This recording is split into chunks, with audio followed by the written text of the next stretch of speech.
Buenos días, alegrías. ¿Cómo están? Bien, también, muchas gracias. Bueno, el día de hoy es martes de salud. Está con nosotros el doctor David Kersenovich, secretario de Salud, Eduardo Clark, subsecretario de Integración y Desarrollo del Sector Salud, Ramiro López, el subsecretario de Prevención y Promoción de la Salud, Zoe Robledo, director del IMSS, Alejandro Schwartz, director del IMSS Bienestar, y Martí Batres, director general del ISSSTE. Va a iniciar el doctor Kersenovich y después Eduardo sobre, muy breve, el tema de la compra de medicamentos. Ramiro nos va a hablar de los resultados de la Semana Nacional de Vacunación y después Zoe, Alejandro y Martí sobre algunos temas específicos que le importan mucho a los derechohabientes, a toda la población, de mejoras que se están haciendo en los 3 sistemas de salud. Después está el doctor Julio Verdegué, secretario de Agricultura y Desarrollo Rural, para hablarnos un poquito del tema del gusano barrenador, todo lo que ha hecho el gobierno de México para atender esta plaga, y después, ya verdad, pasaríamos a las preguntas. Bueno, ahora puros hombres en la… Nos faltó la paridad hoy en la conferencia. Bueno, adelante. Gracias. Con su permiso, Presidenta, buenos días a todas y todos. Hoy vamos a hablar de un protocolo nacional de atención médica enfocado al diagnóstico temprano de cáncer en niñas, niños y adolescentes. El motivo de hacer esta presentación es que el cáncer infantil es la primera causa de mortalidad en niños de 5 a 14 años de edad. Tenemos una sobrevida aproximadamente 52% y queremos llegar a una sobrevida de 70%. Para hacer esto necesitamos incrementar la capacidad diagnóstica en los médicos de primer contacto, en lo que llamamos atención primaria. Tenemos que enfocar además en áreas rurales, favorecerlo como espero mostrarles también en la población general, y eventualmente tener un registro de cáncer para poderles dar seguimiento y tratamiento adecuado. En esta primera lámina vemos los signos y síntomas de cáncer en niñas, niños y adolescentes, y cada uno de esos me va a permitir mencionarlos. Son motivo de que si se detecta alguno de esos, se requiere una atención temprana para poder entonces avanzar en la sobrevida de las niñas y niños. Si una niña y niño tiene sudoración excesiva y nocturna, si tiene pérdida de peso y tiene cansancio, si tiene una pupila blanca en donde falta el color alrededor de la pupila, si sangra por las encías, si tiene fiebre persistente, si tiene distensión abdominal, si tiene puntos rojos sin explicación en su piel, si por ejemplo choca al caminar o tiene problemas en la marcha, requiere atención primaria. Si tiene dolor de cabeza persistente, si nota un aumento repentino de peso, si sangra por la nariz, si tiene palidez, si tiene ganglios, si tiene además aumento de volumen testicular o un testículo duro, si tiene moretones sin explicación, si tiene dolor de huesos o si tiene aparición de manchas en cualquier parte del cuerpo o sufre de fracturas patológicas. Este PRONAM alcanzan a ver que está en colores y cada uno de los colores indican lo que el médico en la atención primaria tiene que hacer hacer una biometría hemática, mandar al oftalmólogo, etcétera, pero con instrucciones claras. La siguiente, por favor. Uno o más signos y síntomas de los que les mencioné que dure más de 15 días en los niños puede ser un dato de sospecha de cáncer. Y si se sospecha, hay que realizar estudios. El cáncer más frecuente es la leucemia. Y aquí les pongo en la diapositiva criterios que de inmediato hacen necesario referirlo a un segundo o tercer nivel. Si tiene una hemoglobina abajo de 10, si tiene plaquetas abajo de 100,000, si tiene leucocitos arriba de 10,000 o tiene muchos linfocitos en la sangre. Si tiene la pupila blanca, si tiene crecimiento de su cráneo o si tiene dolor óseo, todos esos hay que referirlos. Insisto, esto es tanto para los médicos como para la población en general. ¿Por qué? Porque a diferencia del cáncer, la siguiente por favor, en las personas adultas no tenemos una prueba de tamizaje. Por ejemplo, si alguien tiene un cáncer que es en mama, podemos hacer una mamografía, podemos hacer estudios. Si tiene un cáncer cérvico-uterino, también. Pero en los niños no tenemos una prueba de tamizaje para hacer un diagnóstico oportuno, tiene que ser con datos clínicos. Si el cáncer se detecta en fase temprana, es más probable que responda a un tratamiento eficaz. Queremos llegar al 70 o al 80% de sobrevida y de curación en esos niños. Y es posible mejorar entonces la calidad de vida de niños y adolescentes y además optimizar los tratamientos que tenemos para cáncer. Mucho de lo que ocurre en la mortalidad no es necesariamente el tratamiento, sino el diagnóstico temprano. Y les pongo en la diapositiva que el cáncer más frecuente es la leucemia en niños, el segundo es el tumor cerebral, el tercero es el tumor testicular y luego otras variedades de tumores. Entonces queremos aumentar la visibilidad de los datos que hacen sospechar el diagnóstico, tanto para la población general, para los médicos generales y mejorar la atención primaria. Muchas gracias.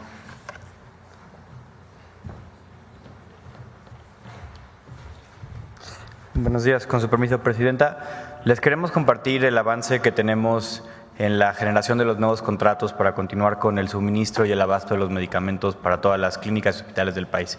Siguiente. Hay 3 grupos de medicamentos que les queremos comentar. El primer grupo, que ya les hemos dicho, son cerca de 1,139 tipos de insumos para la salud, medicamentos, dispositivos, reactivos, pruebas. Son los medicamentos de fuente única y patente. Los de más alto costo, de algunas de las enfermedades más complicadas, los más caros de estos medicamentos para cáncer, hemofilia, otro tipo de enfermedades. Estos medicamentos no fueron afectados por la nulidad de la licitación que se tuvo. Es decir, estos medicamentos desde que se asignaron en enero siguen siendo pedidos, los contratos están formalizados y rutinariamente están siendo pedidos, entregados y dispensados directamente a los pacientes. Este grupo es un grupo además donde se hizo una negociación estratégica de parte de la Secretaría de Salud al inicio del año y representó un ahorro de esta compra de medicamentos de cerca de 27,000 millones de pesos en la compra bianual con respecto a precios de años anteriores.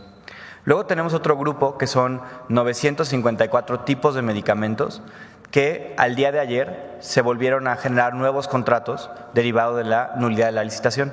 Es decir, son las claves de tipos de medicamentos donde quedó claro que habíamos adjudicado a los mejores proveedores, no solo en términos de costo, como habíamos hablado en varias ocasiones, pero también que en los meses desde que se hizo la licitación habían mostrado estar rutinariamente entregando los insumos que le solicitaba el sector salud. Estas claves fueron asignadas el día de ayer y hoy, a partir de hoy, las instituciones pueden ya formalizar contratos y comenzar a pedir este abasto de medicamentos. Para que vean lo importante también de estas claves, representan cerca de 2,200 millones de piezas de insumos para la salud en este siguiente año 25 y 26. Y si comparamos cuánto costaron este año, comparado a los precios a los que se habían adquirido en procesos previos, es un ahorro de cerca de 11,6 millones de pesos en estas claves. Estas claves son las primeras del proceso de nulidad de la licitación que ya se reasignaron y que las instituciones pueden pedir para que les llegue a los pacientes a la brevedad. Y son, en todos los casos, proveedores que ya habían sido adjudicados y que habían demostrado no solo los mejores precios, pero también las mejores entregas en términos de sí estar entregando lo que se les solicitaba. Y tenemos otros 837 insumos para la salud que están hoy ya en un proceso de generación de nuevos contratos vía el proceso que hemos mencionado de subastas inversas. Esto por dos razones. Uno, son medicamentos que se compraron más caro de lo que pudieron haberse comprado, más caro que lo deberían haber sido adjudicados. Y en segundo lugar, medicamentos de proveedores que han demostrado incumplimiento sistemático en estos últimos meses, que por esa razón estamos haciendo esta subasta. Nosotros contemplamos que todas las subastas de estos medicamentos en su totalidad quedarán asignadas antes del 26 de mayo.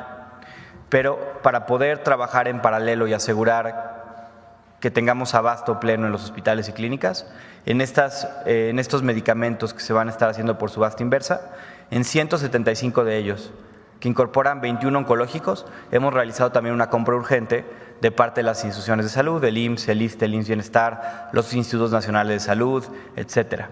En ese caso, hemos comprado 175 claves que se solicitó entrega inmediata, son 85 millones de piezas que pidieron las instituciones, y para que vean la razón por la que hicimos este proceso de nulidad del fallo, en esta compra urgente, vía un proceso de subasta inversa de entrega inmediata, ahorramos cerca de 1,000 millones de pesos, un poco más de 1,000 millones de pesos, comparado a los precios de la licitación. Es decir, sabemos que estas subastas que se van a realizar a final de mes van a incidir en tener mejores condiciones de precio y también, evidentemente, mejores proveedores que cumplan, que entreguen los medicamentos e insumos a los hospitales y que entonces los pacientes puedan acceder a ellos de manera más rápida.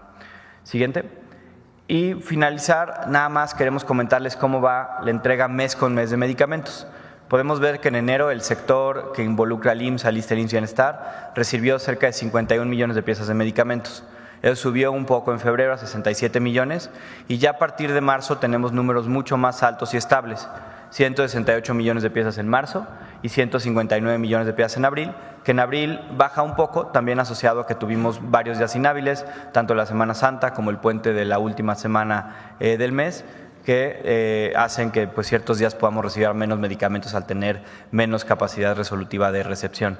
Este mes de mayo, los primeros 8 días, que son 4 días hábiles, ya habíamos recibido 38 millones de piezas, que nos coloca en números para seguir estando en esas 160 millones de piezas al mes aproximadamente, que es lo que hemos calculado requiere el sector. Es decir, no solo estamos avanzando en la reposición de los contratos, en la generación de nuevas órdenes de suministro que ya pueden empezar el día de hoy, pero también se ha mantenido la entrega de medicamentos en el sector, inclusive en este proceso de cambio de proveedores. Sería eso el avance que tenemos y todos los días le seguimos dando monitoreo para asegurar que los proveedores sigan entregando y acelerar los procesos para pedir los medicamentos que aún faltan. Muchas gracias.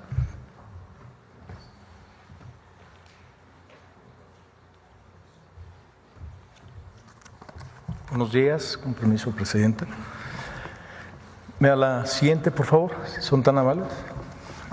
La Semana Nacional de Vacunación 2025 concluyó exitosamente con la aplicación de más de 2.6 millones de dosis, superando la meta programada que era de 1.8 millones de vacunas, lo que representa el cumplimiento del 142% de la meta del sector. Las acciones se realizaron en unidades médicas, en escuelas y espacios comunitarios, como ustedes se dieron cuenta. Me da la siguiente, por favor. Esta diapositiva representa el porcentaje de cumplimiento de la meta de vacunación en cada una de las 32 entidades federativas durante la Semana Nacional. El gráfico permite visualizar el nivel de avance alcanzado por estado, quienes superaron, como ven ustedes, el 100% de la meta programada, lo que refleja el esfuerzo conjunto entre el personal de salud y autoridades locales y por supuesto, la comunidad. En la siguiente. Como les comentamos al inicio de esta jornada, se aplicaron 14 vacunas del programa de vacunación universal, que abarca más de 18 enfermedades prevenibles como sarampión, tosferina, poliomielitis, tuberculosis, hepatitis B, difteria, entre otras. ¿Me puedes permitir el video, si eres tan amable, el siguiente?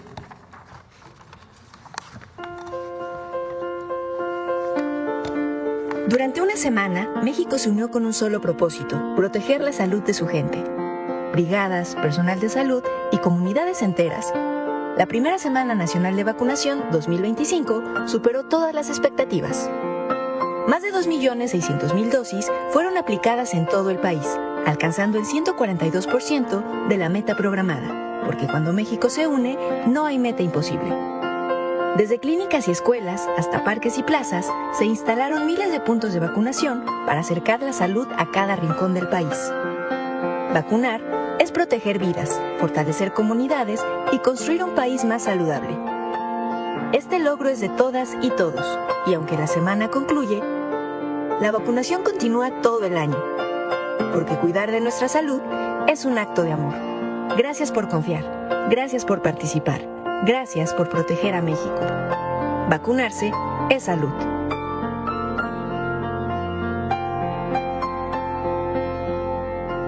Gobierno de México.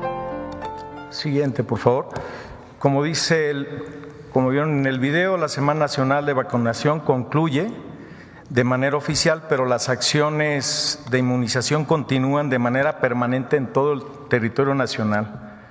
Se logró una coordinación intersectorial y la participación de la población fue muy alentadora. Se encuentran disponibles las 14 vacunas actualmente y anunciaremos pronto la nueva acción de vacunación dirigida a un sector de la población.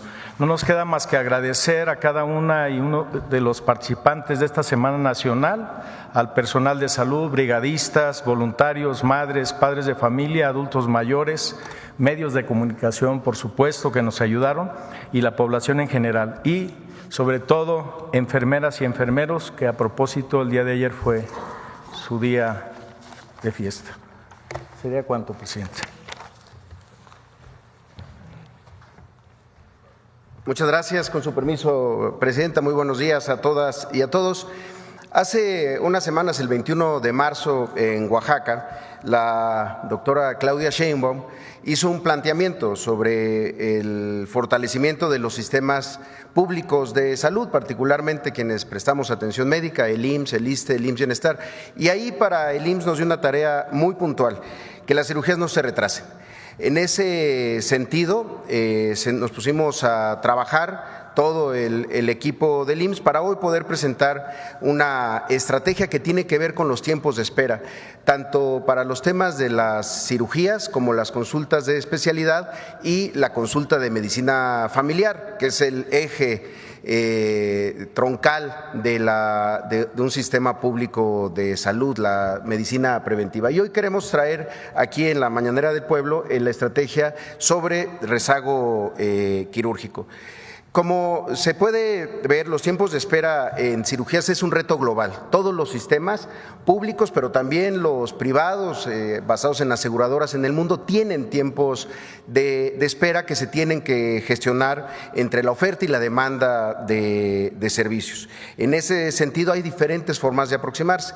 Ponemos aquí algunos ejemplos. En Australia se priorizan las cirugías de acuerdo a los riesgos de las complicaciones: 30 días para alto riesgo, 60 días para riesgo moderado, 90 días para riesgo bajo.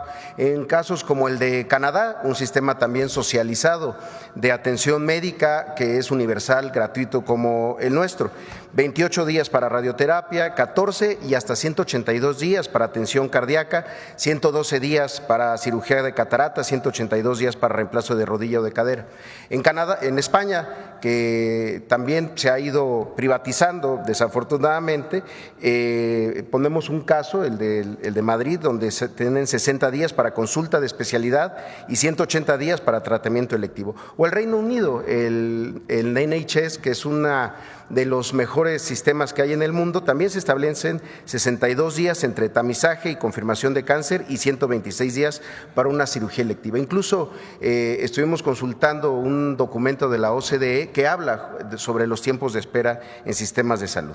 Ahora, en México, ¿cómo lo estamos abordando? Si damos la siguiente, el año pasado, en 2024, fue el récord que tuvo el Seguro Social en el número de cirugías que se hicieron, un total de 1.396.894 procedimientos quirúrgicos. De estos, 876,000 fueron cirugías programadas, procedimientos selectivos, como les llamamos, es decir, que vienen de una consulta y que van llevando un proceso ordenado. Las otras, 520,000, son las cirugías de urgencias, las que entran por una sala de urgencias, muchas veces traumatismos, también algunas otras complicaciones, una muy regular, una apendicitis que se tiene que operar de manera inmediata. En ese sentido, si vemos la siguiente, revisamos cómo había sido el tema de cirugías desde el año 2000. Y aquí es muy importante ver esta gráfica, es el número total de cirugías que hizo el IMSS desde el 2000 hasta el 2024, año por año. Como podemos ver, desde 2012 y hasta el 18 se habían empezado a disminuir el número de cirugías. ¿Por qué? Por la privatización. Muchos procedimientos se estaban mandando a la privada como el argumento de la incapacidad de atender a la población. Aquí vemos una caída que es importante aclarar, es una caída que ocurrió en todo el planeta porque COVID-19 trastocó todos los sistemas de atención médica. Recordarán, solamente el IMSS de 34,000 camas, 20,000 camas se dispusieron para la atención de una sola enfermedad, el virus SARS-CoV-2. Sin embargo, después, en los siguientes años, nos fuimos recuperando con jornadas quirúrgicas, con varias estrategias que nos permitieron subir y llegar a este número de casi 1.400.000 cirugías el año pasado. Sin embargo, como podemos ver, la población derechohabiente del IMSS ha tenido un crecimiento, sobre todo en los últimos años, gracias a la política laboral de la Cuarta Transformación, es decir, más trabajadores, más beneficiarios, más población que atender, y en ese sentido es en donde veíamos que el crecimiento de la oportunidad quirúrgica, es decir, la capacidad del IMSS para hacer cirugías versus el crecimiento de su población, pues tenía que acelerarse. ¿Por qué? Porque la población del IMSS crece más rápido que la población de todo el país, crece a una tasa del 10%, mientras que la población del país crece a tasas del 4%. En ese sentido, si vemos la siguiente, tenemos esta es nuestra situación actual, un número de 3.679 cirugías que se realizan todos los días versus una solicitud de 4.030 cirugías todos los días. No significa que las que no se hacen ese mismo día, para ponerlo de esa manera, o el día que se programan, no se van a realizar, simplemente se van acomodando en el tiempo y es lo que nos genera tiempos de espera que tenemos que recortar, que es la instrucción que nos ha dado la presidenta. En ese sentido, la meta es realizar 2.014.000 cirugías en este año, las 1.342 que ya hubieran estado programadas de manera regular, más 671.000 cirugías adicionales a las que ya habíamos calculado hacer en este año. ¿Cómo lo vamos a hacer? Si vemos la siguiente.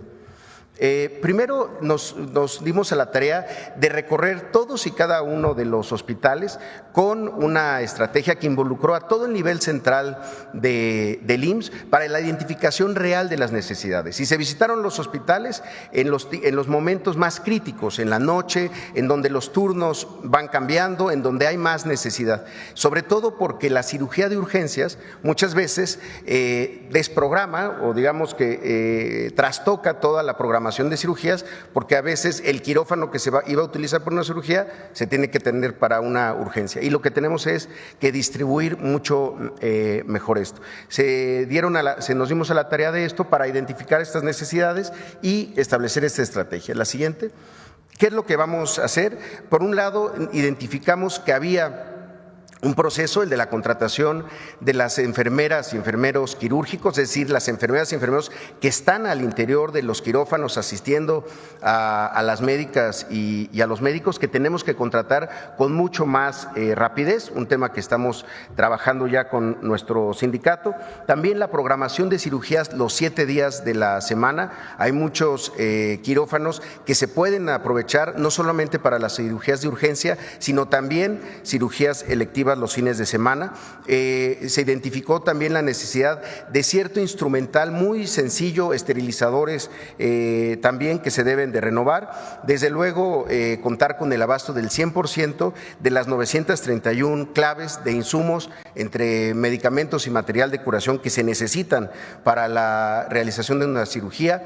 La ropa quirúrgica, que afortunadamente en los últimos años hicimos una inversión muy grande en lavadoras y secadoras. El IMSS no contrata servicios de lavado de ropa, la mayoría se trabaja y se hace en las propias instalaciones con nuestro propio personal. El tema de la priorización de cirugías urgentes con criterios médicos, cirugías que muchas veces generan incapacidades prolongadas muy largas, simplificación de trámites y procesos, agilización del proceso de referencia entre hospitales, sobre todo del segundo nivel al tercer nivel de atención, compra y mantenimiento de equipo para estudios preoperatorios y un registro único de necesidades para resolver la necesidad del quirófano de una manera mucho más rápida y oportuna. Y un punto adicional, la comunicación con los pacientes, es decir, llamadas previas a la operación, fortalecer los tours quirúrgicos, que es esta visita que hace el paciente para conocer todo el proceso que va a llevar a cabo durante una cirugía,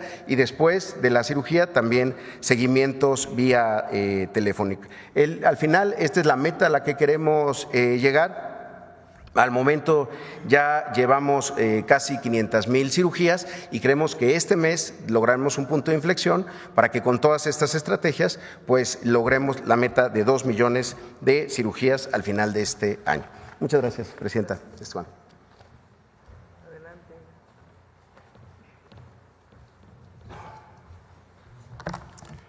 Buenos días, Presidenta. Buenos días a todas y todos. Vamos a hablar de un tema que llamamos estrategia de trato digno. Es un tema fundamental para mejorar el trato a nuestros derechohabientes. Esta es otra transformación fundamental que buscamos en el ISSSTE. El objetivo general es impulsar el bienestar de la derechohabiencia a través de la cultura del trato digno, empático y humanizado. Aquí señalamos que el humanismo debe estar por encima de cualquier burocratismo, nada de despotismo, desterrar cualquier tipo de maltrato. Una persona que va a una clínica, pues va porque se siente mal y lo primero que espera, pues es un apapacho institucional, y ese buen recibimiento ya tiene un contenido terapéutico. Si no es así, pues evidentemente que no estamos ayudando desde el principio al paciente. Las acciones específicas que vamos a desarrollar, que de hecho ya hemos empezado, pero estamos anunciando esta sistematización, son entre otras las 10 siguientes. 1, la creación de una Comisión Nacional de Trato Digno con la participación de diversas áreas centrales del ISSSTE, entre otras la Comisión de Vigilancia, la Subdirección de Atención a la Derechohabiencia, el área de Trabajo Social, el área de Control de Gestión de la Dirección General, el Call Center y el área de Capacitación, entre otras. 2, la elaboración de un protocolo del trato digno al derechohabiente para que se siga en todas las unidades del ISSSTE, especialmente las unidades médicas, como una guía, como un manual de lo que debe hacerse en la relación con la derechohabiencia. 3, una cuestión fundamental, son los talleres de humanización. Aquí estamos convocando a personal médico, personal de enfermería, personal paramédico, como camilleros, radiólogos, etcétera, personal de trabajo social, el personal farmacéutico, el administrativo de las ventanillas, los policías, especialmente quienes se encuentran a la entrada de las unidades médicas, y las representaciones regionales. La idea es imbuir de una nueva mística a nuestro personal y transformar patrones de conducta negativos. 4, la instalación de módulos de atención al derechohabiente en todas las unidades de salud en lugares visibles, es decir, que el derechohabiente al llegar vea que hay un módulo que es para la atención al derechohabiente y sepa a dónde dirigirse. 5, disposición de personal que reciba en la entrada a los derechohabientes con su chaleco que diga trato digno, atención a la derechohabiencia. Esto sería muy importante porque sería el primer contacto de quien llega a una unidad médica.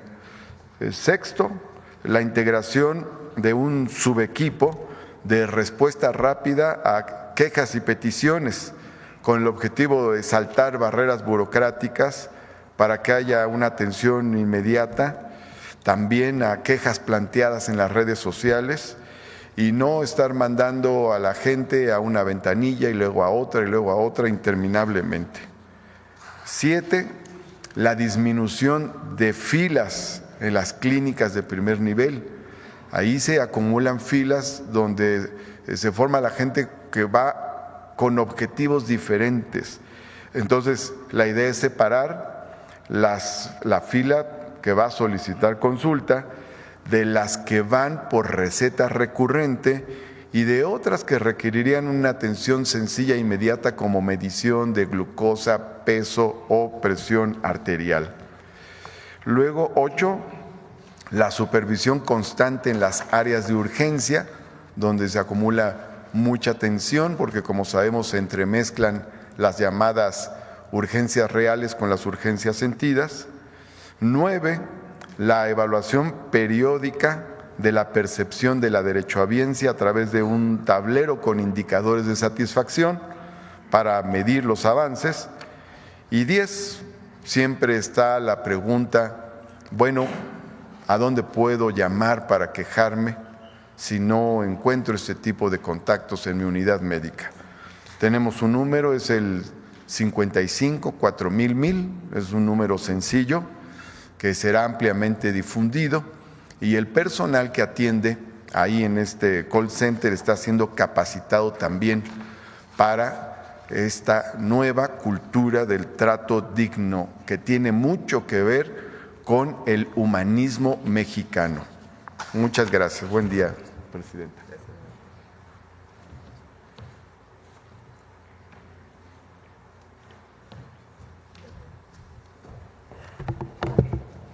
Muy buenos días, Presidenta, con su permiso, señores secretarios, compañeros del Gabinete de Salud. Hoy presentaremos una estructura para garantizar el derecho a la salud desde el territorio. Hemos conformado 212 equipos regionales de conducción médica como parte esencial de un modelo de atención a la salud del bienestar. Esta red permite planear, ejecutar y evaluar la atención de manera integrada, cercana y continua. Es el paso clave hacia un modelo de salud territorial que nos ha instruido la Presidenta impulsar, donde el cuidado no se organiza desde arriba, sino donde está la vida y las necesidades. Siguiente, por favor. Este es el proceso de conformación. La conducción territorial en salud requiere legitimidad técnica y compromiso social. Por eso lanzamos un proceso nacional de selección para poder reclutar a los mejores perfiles, con base en experiencia y capacidad y sobre todo trabajo en el territorio. Las y los coordinadores regionales ya recibieron capacitación en gestión territorial en salud y supervisión clínica y cada equipo tiene una región delimitada con un número específico de centros de salud, hospitales y población bajo su responsabilidad. No son oficinas, son equipos que caminan el territorio con nombre, rostro y compromiso clínico. Siguiente. Dividimos el país en 212 regiones operativas reales, pensadas desde los flujos de los pacientes, las redes de referencia y la capacidad instalada, es decir, la oferta pública en salud. Esta es la base para una conducción clínica desde el territorio. Estos equipos recorren los municipios en todo el país, conectan los hospitales con los centros de salud, pero sobre todo resuelven los cuellos de botella desde el territorio mismo en muchos temas vinculados con la institución. Siguiente. Informarles que en el 2025 nos hemos propuesto metas claras y medibles: 50 millones de consultas generales, 5 millones de consultas de especialidad y 1 millón de cirugías. Y lo importante es que cada región que hemos presentado tiene sus propias metas y los equipos regionales son los responsables directos de alcanzar con eficacia clínica, pero sobre todo con mucha proactividad territorial, estas metas. Siguiente. Presentamos un ejemplo concreto de lo que significa esta estrategia en el territorio. Podemos ver aquí la región operativa de Neza, Los Reyes, La Paz y Chimalhuacán, como saben, ubicada en el oriente del Estado de México. En esta región operativa, el doctor Andy Hernández de León coordina el equipo regional con responsabilidad clínica y operativa sobre un territorio compuesto por 3 municipios que integran una red de servicios de 43 centros de salud y 7 hospitales. Este equipo trabaja con metas sanitarias definidas que deben alcanzar en diciembre del 2025. Por ejemplo, consultas generales, esta región de Neza tiene una meta a diciembre del 2025 de 668.351. Al día de hoy se han alcanzado un 24%. Es importante resaltar que tan solo esta región aportará más del 1% de la meta nacional del IMSS Bienestar de más de 50 millones de consultas. Lo mismo para especialidad. En esta región este año nos proponemos hacer una cifra inédita de consultas de especialidad de más de 57,000 consultas, llevamos el 35% y esto contribuye a su vez a las 5 millones de consultas de especialidad que tendremos en el país. Lo mismo para cirugías, estaremos haciendo casi 15,000 cirugías en este año, llevamos el 25% como parte de un objetivo nacional de 1 millón de cirugías. Esa es la estrategia en acción, es una conducción médica proactiva con responsabilidad territorial y resultados medibles, un modelo que organiza el cuidado no desde el escritorio, sino desde el territorio vivo. Siguiente, por favor. Sí, todo. Gracias. Adelante, Julio, breve, por favor. Con su permiso, señora presidenta, buenos días, compañeras y compañeros de los medios. Después de muchos años en que había estado totalmente controlado, en junio del año 2023 reapareció esta plaga, el gusano barrenador del ganado, en Panamá. Es endémica a Sudamérica y allá la teníamos controlada. Desde ese día, 1 de junio del 2023, este animalito se movió 3,700 kilómetros hasta llegar a las fronteras de México con Guatemala. México no tenía responsabilidad en controlar esa plaga cuando estaba al sur de Panamá. Sí tenían responsabilidad nuestros socios norteamericanos, estadounidenses, que tienen la única planta que existe en la región, en el continente, para producir las moscas estériles que se necesitan. Bueno, el asunto es que se les fue de control, viajó más de 3,700 kilómetros hasta que llegó a México. Desde el mismo mes en que apareció en Panamá,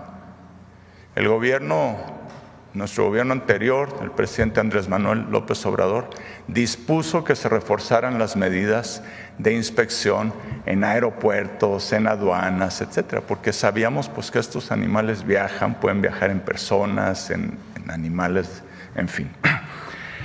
En mayo del 2024, porque veíamos que esto no lo estaban deteniendo. Se activó una campaña de capacitación de médicos veterinarios, 4,400 clínicas y lugares donde se venden, hay veterinarios donde va la gente a comprar medicamentos para sus animales, o sea, toda una campaña preventiva. Ya en el mes de julio, todavía no estaba acá, pero veíamos que avanzaba, el presidente Andrés Manuel López Obrador dispuso activar el Dispositivo Nacional de Emergencia, que le da atribuciones especiales a la Secretaría de Agricultura y al Senacica para hacer una serie de controles. Eso ya se hizo ley en julio del 2024. Finalmente, nosotros iniciamos el gobierno en octubre del año 2024.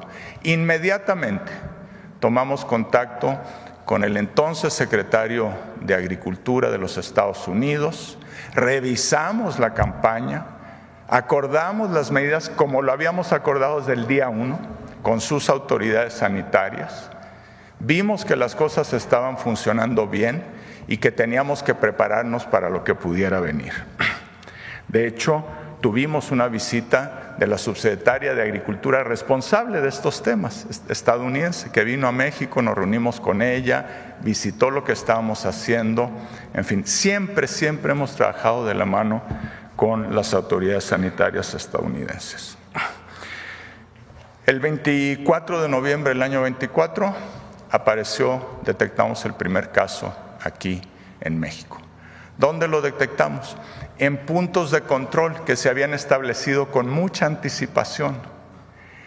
Todos los animales, el 100% de los animales que transitan del sur de México hacia el centro o hacia el norte, el 100% uno por uno se revisan, se inspeccionan, se tratan preventivamente con medicamentos que están aprobados internacionalmente para que el movimiento de ganado sea totalmente seguro. Eso es muy importante. Claro, las moscas además vuelan, no solo van en los animales y por eso, claro que ha ido avanzando. Iniciamos en el mismo mes de noviembre del 24 la dispersión aérea de estas moscas estériles.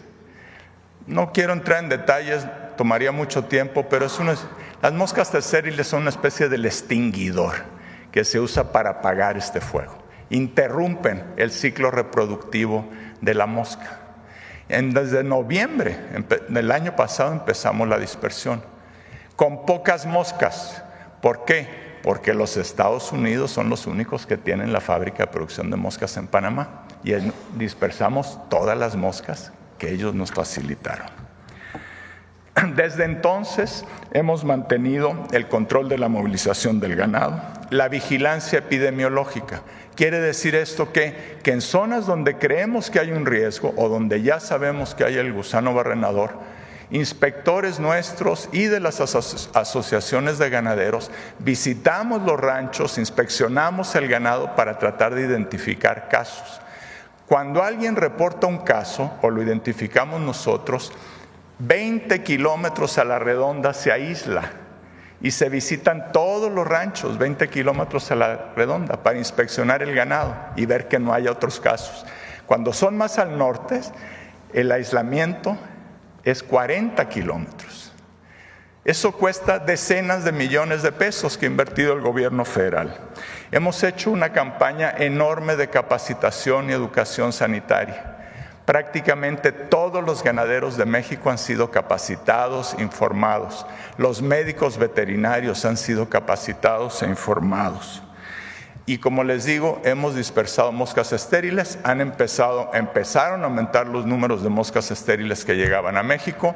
Ahorita ya están llegando 100 millones de moscas semanales que se dispersan en las zonas que de común acuerdo con APHIS, la Autoridad Sanitaria Norteamericana, priorizamos por ser de mayor riesgo.